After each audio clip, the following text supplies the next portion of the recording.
Somebody prayed for me. Somebody stayed up all night and begged God to make sure I made money. I was so down bad, had it the worst. I had to look at my dog and it hurts. I kept it G, put my life in a verse. Still can't believe I broke the curse. Look, I came from robbing and jacking, from trapping and rapping. Ain't nothing that I didn't do. Didn't have no food in my stomach, you know how that feel. We was starving, to tell you the truth. I used to steal all my clothes, still got all the hoes. It was crazy, but we made it through. Think I be capping, on God I was jacking. Go ask the streets, cause they got the proof. So good, yeah, yeah, yeah.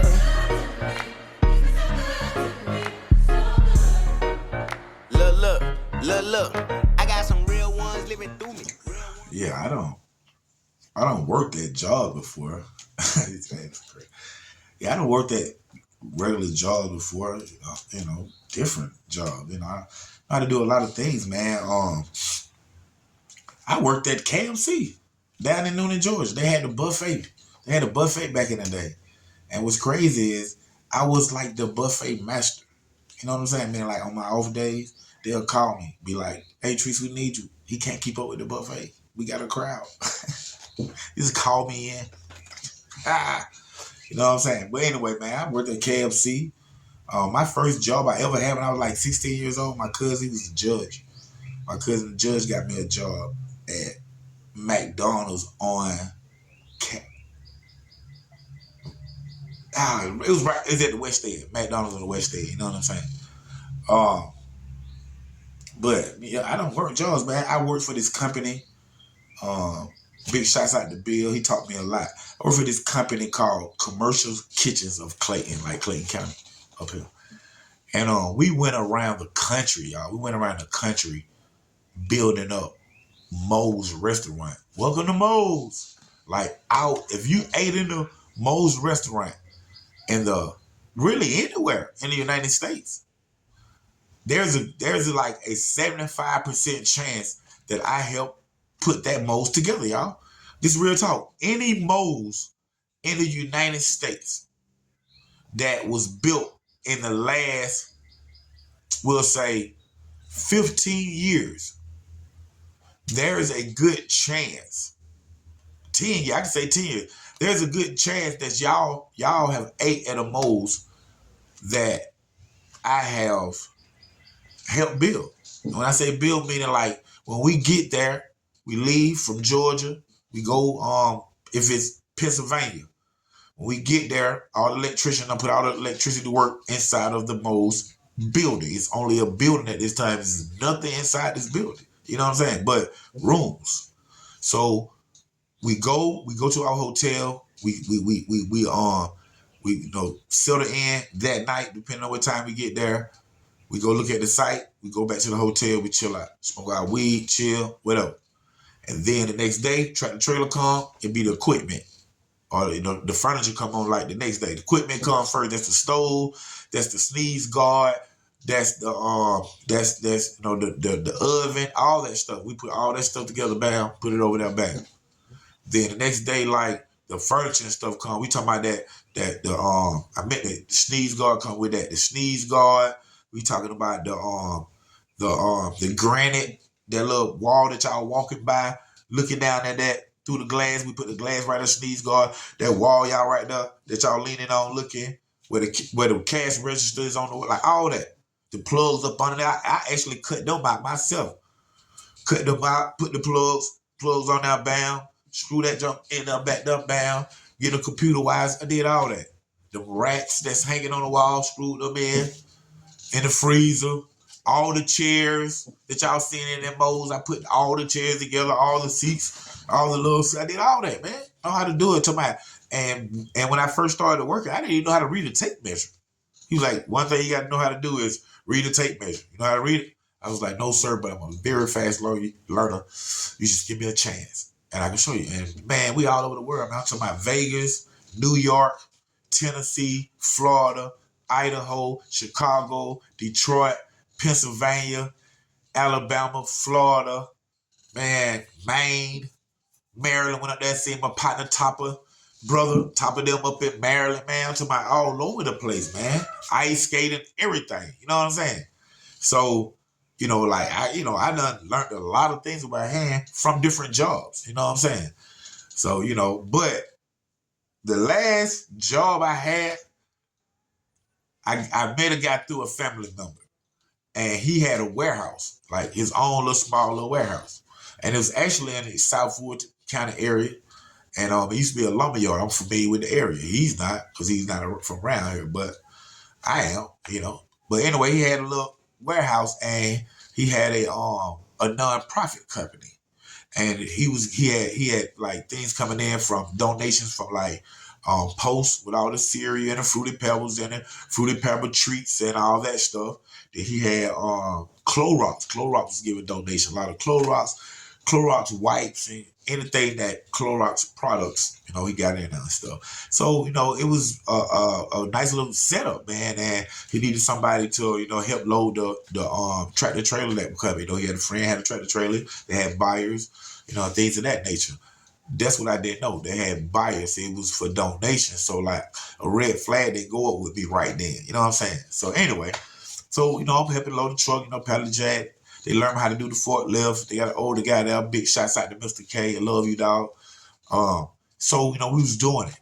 But as time going, it was like I was moving up the ranks very quickly. You know what I'm saying? Mr. K had been with them the last 10 years throughout other things. They had a barbershop, this type of store, and things of that nature. And but I had moved up the ranks, and I had so much authority in the warehouse. I locked it up at night. I had the key. I opened it up in the morning. I did the inventory. Like that. And then at one point, after like 2 months in, I had hiring and firing power. This is real talk, man. This is real talk. This right, Don Tree's not from the projects. The producer, OG Black Boy. This is real talk, man. So I ended up hiring like 2 people. A partner of mine from the hood. And then I hired my cousin, you know what I'm saying? So, doing our thing, making money and stuff. And, paid them, the check came in, payroll came in. I paid them just, the whole night, man. This is real talk, man. And this is recently, you know what I'm saying? Like, not too long ago. Because I'm always down with, like, the buck. And I'm always down with learning something. That's the biggest thing is, like, learning something, knowledge. And, like, with my hands, like, I can have 20 band in my pocket and 100,000 in the bank. And somebody say, hey, man, you come in, want to come do this and do this. And if I'm interested in it, I'm going to go because it's not about the money. It's about the experience and it's about learning. You know what I'm saying? So the whole time I'm at the warehouse with this guy and I'm loading and, I got the workers loading now. Most of the time just doing inventory and hanging out. You know what I'm saying? I used to be dancing. They used to see me on Facebook in the warehouse like, yeah. But all the time, I don't know that this is like a crooked business. Like they are selling these donations that they're supposed to be giving to people. You know what I'm saying? So it was things like it started revealing itself like the guy who hired me, whose shop it is, he's married with 6, 7 kids. But then now this lady is around and she driving all these fancy cars. I found out that she's the girlfriend. And then I find out that she's like a manager at a bank. And she got bread, she comes from bread, her family and stuff, and it's really her warehouse. It's like she fronted the money and all that, and her name is on there with his, but however, but he running however. So now I'm learning these things like, hold on, they selling and stuff like that. And then it get deeper, meaning like I get pulled into like the personal life. Like now the guy who hired me, the owner of the warehouse, he telling me, hey man, I'm going out of town. My cousin, he's sick. I got to help him, just things of that nature. Like, okay, cool. Like, I want you to run the warehouse like you've been doing a great job. You want me to pay you up front? I give you half now. Like that. I was like, just whatever's clever with you, because he always paid. Everything was always good. I was getting raises. And, they brought a U-Haul service, like they rent out U-Hauls there. So now I'm doing U-Hauls too. I'm checking them in, checking them out, inspecting them. I'm doing a whole bunch of stuff at his warehouse. You know what I'm saying? And he leaving, he go out of town. So then, once he go out of town, the girlfriend called. Hey, where's he? Like, hey, with his cousin. So then she said, hey, now, Trish, you don't have to lie to me. He using our business card while he's out of town with his wife. I can see all the transactions. So now I'm calling like that. So she was like, so check this out, this is what we gonna do, you supposed to be gonna make a drop in the morning, right? Which I supposed to, meaning a box truck was gonna come, and I was supposed to ride with the driver. We was gonna load up like 6 pallets or whatever could fit in the box truck, 3 pallets, 6 pallets, double them up or however. We take it to a buyer that's like Barrett Parkway, and the buyer is gonna give me I think like 5,000 or 6,000 cash. Okay, bet. She said, well, I know that you finna do that, but what we're gonna do is we're gonna intercept that money. You're gonna give that money to me, and you're gonna let him know that I'm in town and I intercepted the money that way. But she's actually in Florida, not for her boyfriend who's vacationing with his wife and kids. And I'm supposed to send these 5,000, 6,000 down to him once I get them. But now I got the girlfriend on saying, hey, no, you get that money, you need to cash up it to me. You keep this much, but you cash up it to me. I'm going to tell him that I'm there. You tell him I'm there. And I took the money when I seen you come back in the box truck. So when he called me, that's what I say. I sent her the money. How I'm looking at it is, I know that this is her warehouse. I know that she is the one that actually pays us. So I found all this out as time is going. So now I'm stuck in the rock and the hard place. But at the same time, I look at it like she can say, forget this warehouse, you boyfriend and everybody, and go back to Florida. And that'll be the end of it. He can say, forget this, everybody leave. And she can say, no, you leave, everybody stay and continue working, because she had more power than him. So I gave the money to her. So what happened next is, when I do that, let him know he's upset. He called her. He go in on her. After he go in on her, he hit me back later on that day. Say, man, it wasn't your fault, man, but, I know it's all good. But check this out. I'm going to send you payroll for everybody tomorrow. So I'm like, bet. But when tomorrow comes, payroll don't come yet, but instead a message comes from the girlfriend, and it's a screenshot of him asking her to go ahead and pay us. She respond, I'm not paying anybody but Dontrice. But she's a great person, so she go ahead and she pay everybody. But when she pay us, he say, send the money to him. So she initially sent, I don't know the number by heart, I just say she initially sent $4,500 to him. But when payroll come to me, it's $3,500. You know what I'm saying? So things like that start happening to the point where the next time I do a run for him while he's out of town, and it's like, we'll say, I think it was like $3,800.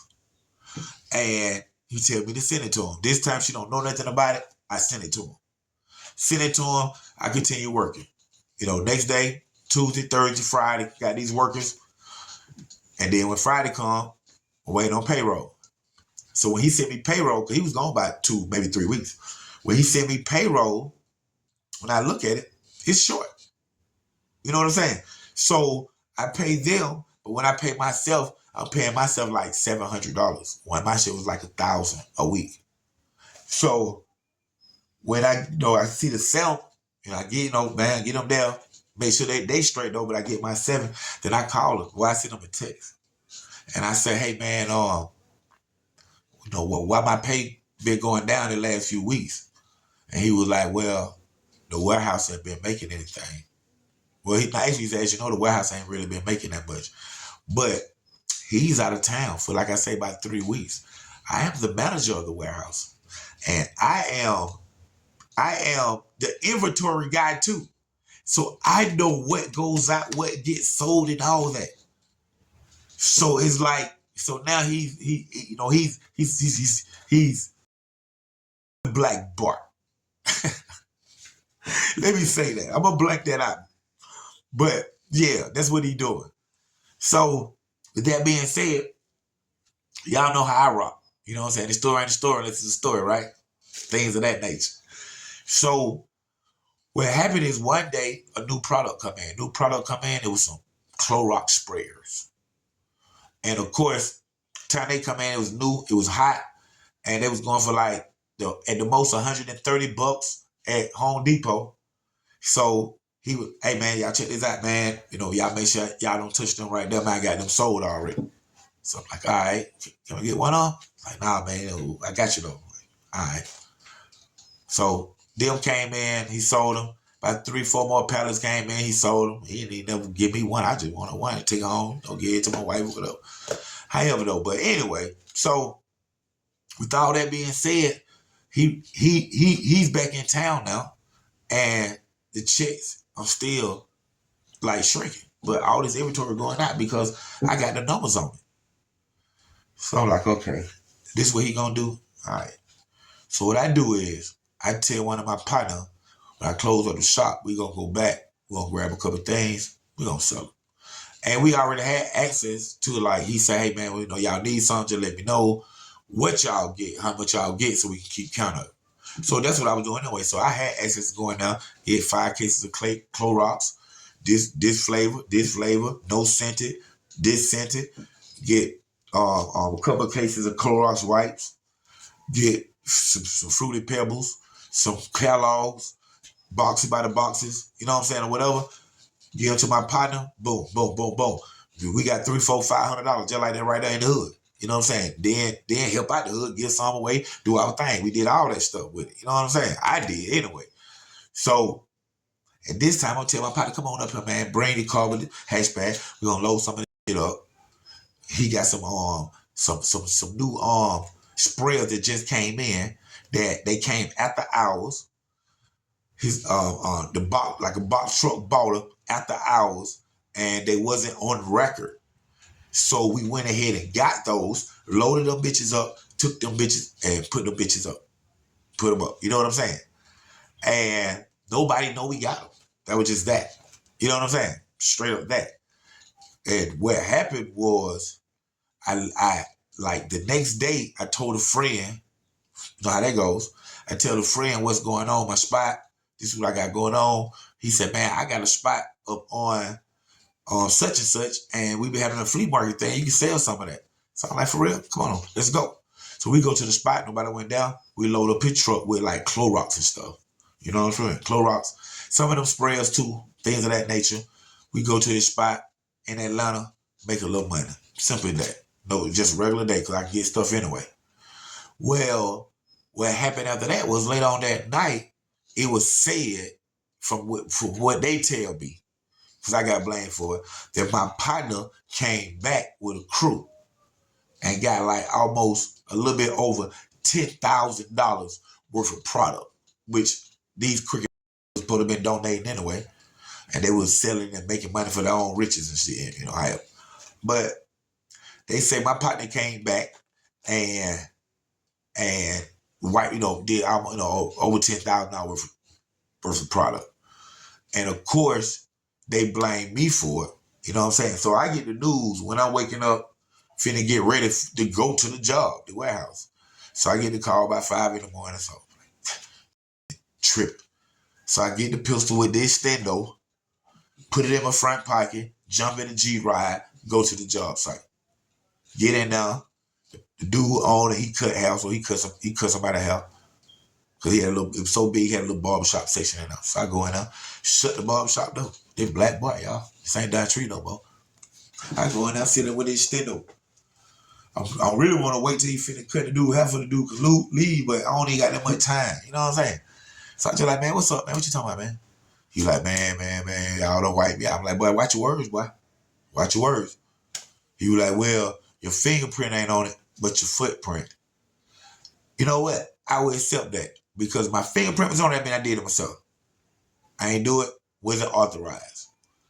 But my footprint, that means it was affiliated. The person affiliated herself with me. I take that straight up and down. You know what I'm saying? But they put the blame on me, told me I could make everything straight by giving them $7,000.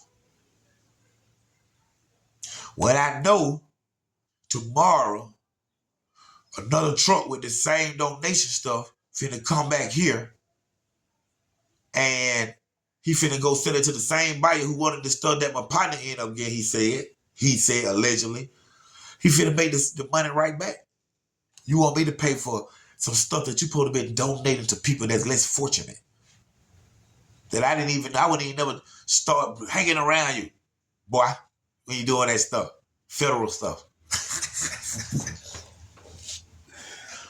But I don't want me to pay 7 bands back for some stuff that he supposed to be donating, but he's selling it anyway, and a whole nother truck gonna come with some more of this tomorrow.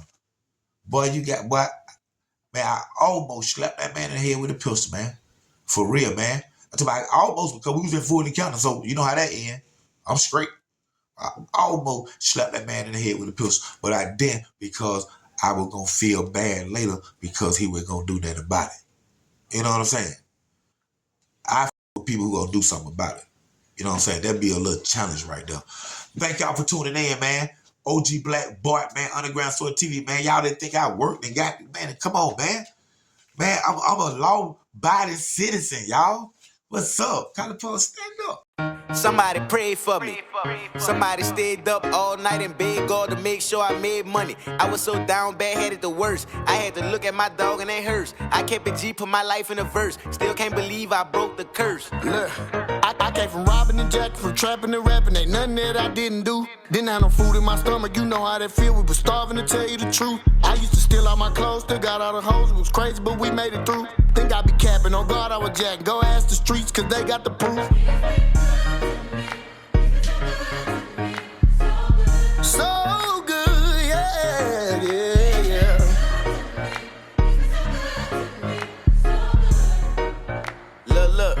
Look. I got some real ones living through me. Real ones love me, can't let you do me. We ain't been through nothing, can't say you knew.